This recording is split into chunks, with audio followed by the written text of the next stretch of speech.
नमस्कार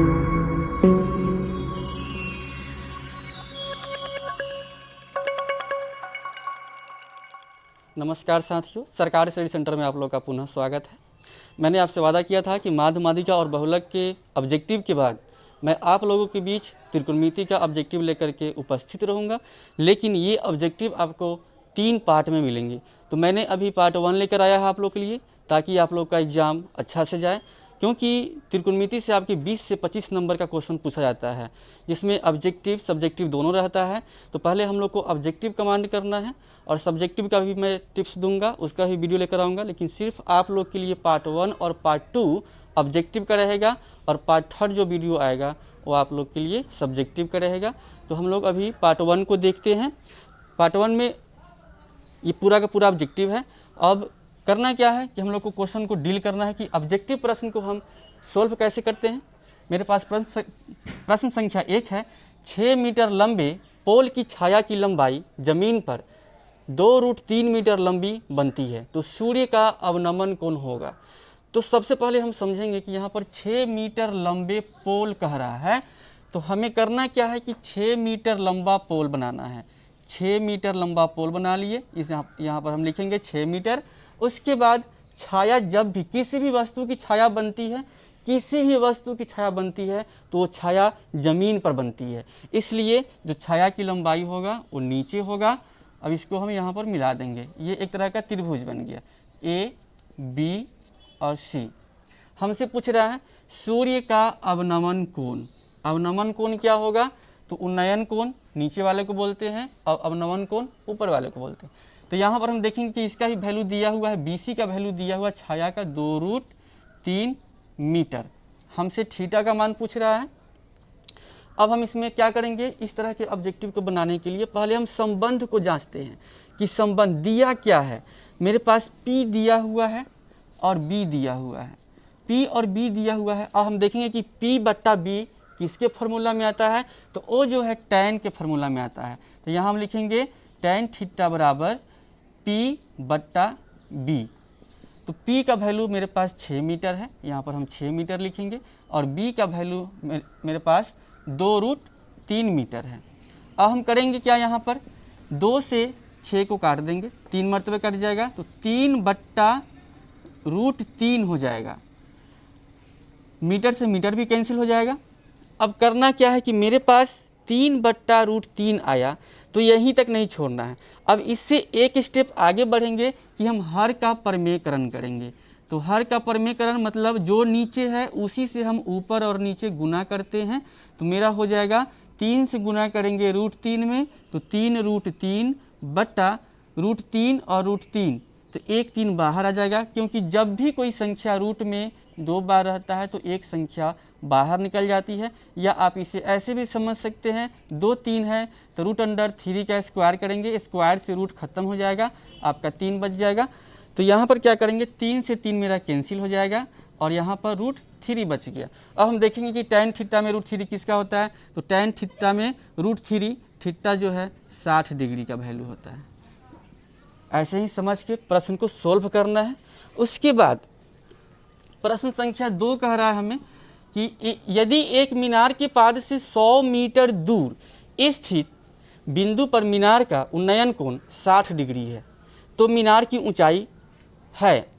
मतलब यदि एक मीनार के पाद से 100 मीटर दूर स्थित बिंदु पर मीनार का उन्नयन कोण 60 डिग्री है, मीनार का उन्नयन कोण 60 डिग्री है, तो हमसे मीनार की ऊंचाई पूछ रहा है।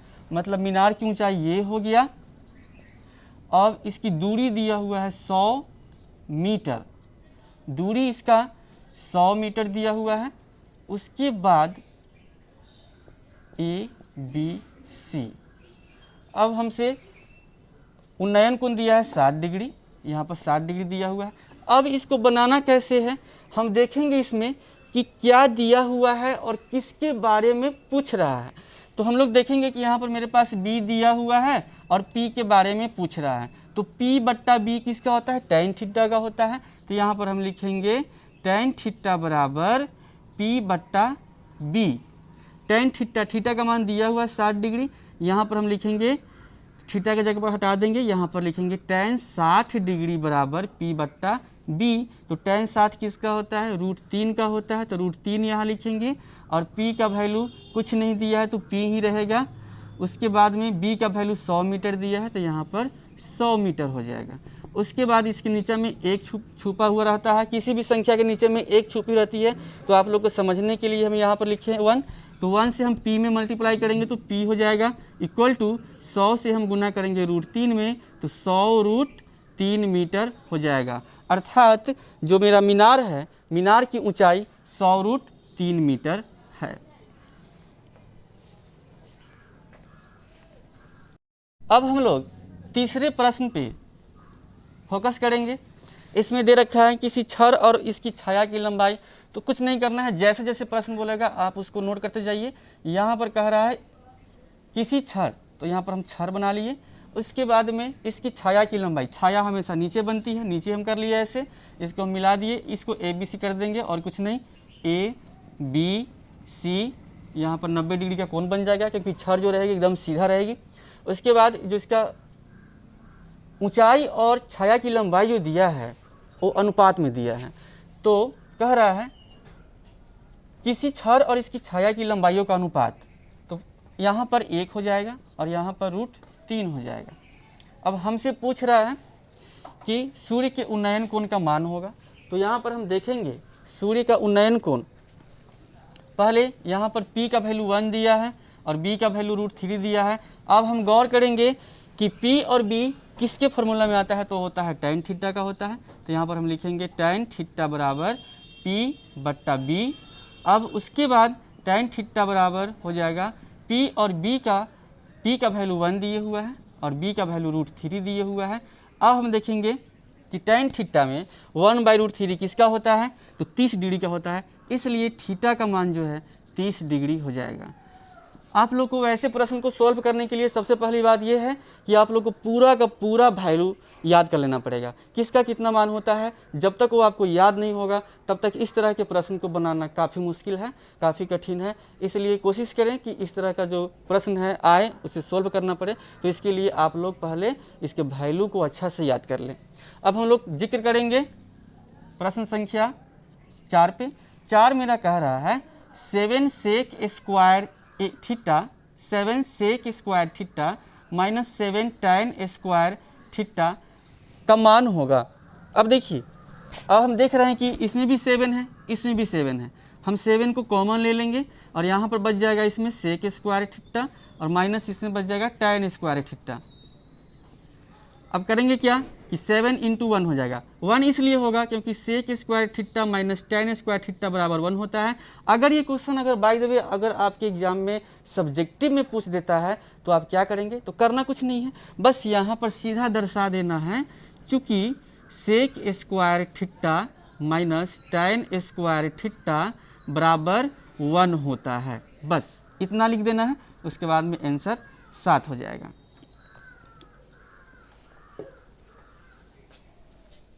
अब हम लोग 5वें प्रश्न को देखेंगे। इसमें कह क्या रहा है, 1 + tan स्क्वायर ए बटा 1 + cot स्क्वायर ए। यहाँ पर हम प्रश्न को लिखेंगे 1 + tan स्क्वायर ए बटा 1 + tan स्क्वायर ए बटा 1 + cot स्क्वायर ए।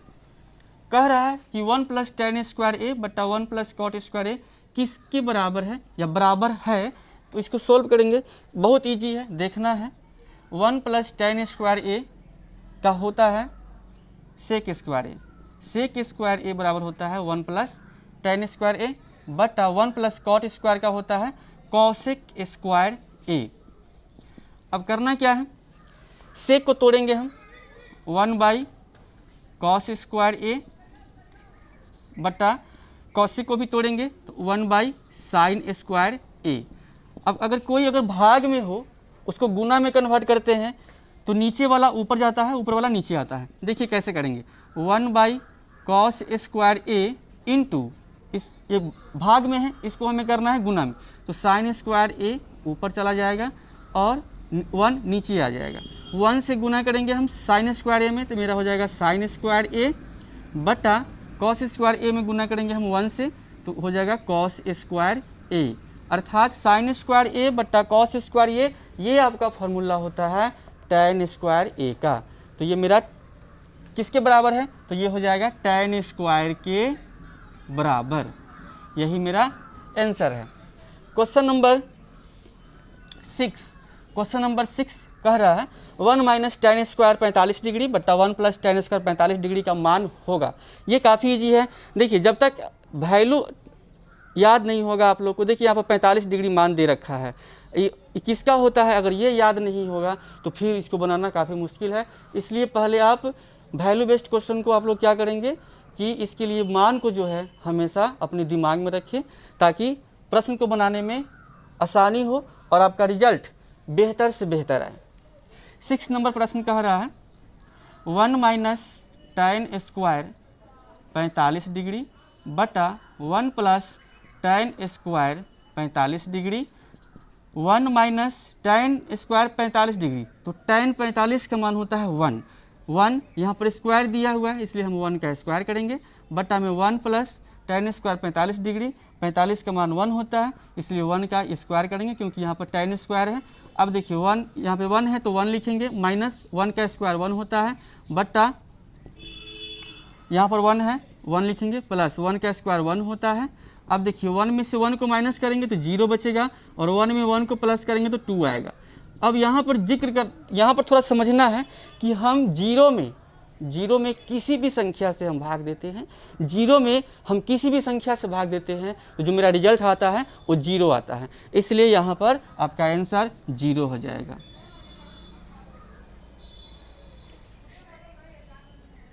अब हम लोग देखेंगे प्रश्न संख्या 7 को। 7 मेरा कह रहा है यदि tan थीटा बराबर 12/5 तो sin थीटा का मान होगा।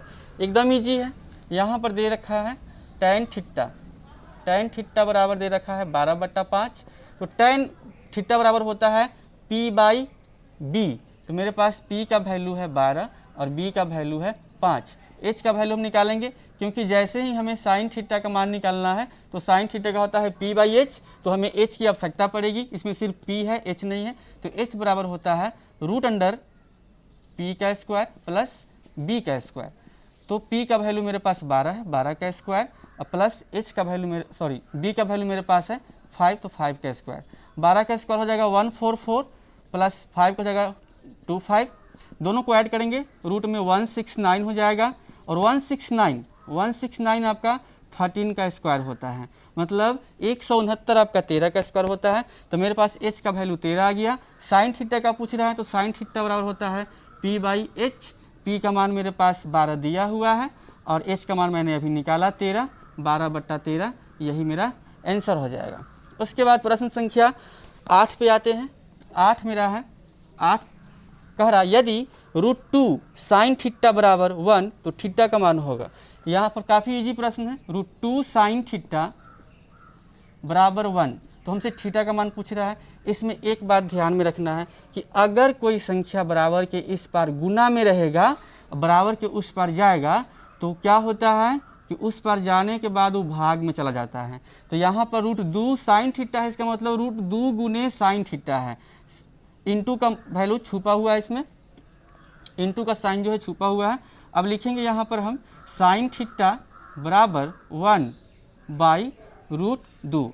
अब हम देखेंगे कि इसमें साइन थीटा बराबर 1/√2 आ गया। अब 1/√2 साइन थीटा में किसका मान है, साइन में किसका मान है, तो सीधी सी बात है ये मान है आपका थीटा इक्वल टू 45 डिग्री।